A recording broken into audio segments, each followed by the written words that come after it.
ज़ाहिर आहे ॾिसो ॿ ॻाल्हियूं आहिनि न। हाणे या त टसोरी साहिबु जेको आहे उनजो एतिरो क़द बुत ऐं हुनजो एतिरो असर रसूख़ वधी वियो आहे जो हू MQM जे सभिनी धड़नि खे पंहिंजे असर हेठि विहारे थो। लेकिन मूंखे पहिरीं बि जेको मुंहिंजो अंदाज़ो अॻु में बि इहो हो, अॼु बि इहो ई आहे त हीअ जेको हक़ीक़ी वारा आहिनि इहे शायदि MQM में ज़म न थींदा।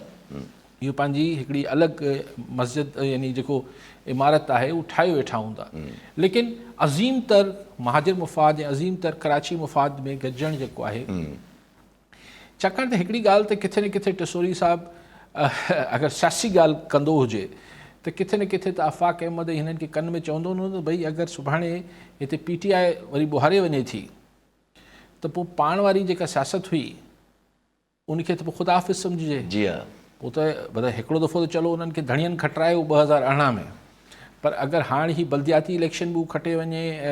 PTI ऐं अगरि जनरल इलेक्शन में बि गच सीटूं हू खटी वञे PTI त पाण ही जेके पंहिंजी अंदरि जी रसाकशी में फ़िलहाल त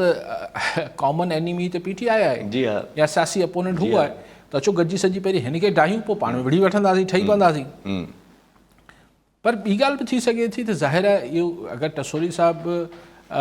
पंहिंजे मुंहुं न त इहो सभु कुझु न करे रहियो हूंदो, को न को पोयां बि सपोर्ट हूंदसि, उन सपोर्ट मां ई किथे प्रेशर शायदि आफ़ाक़ अहमद ते बि आयो हुजे।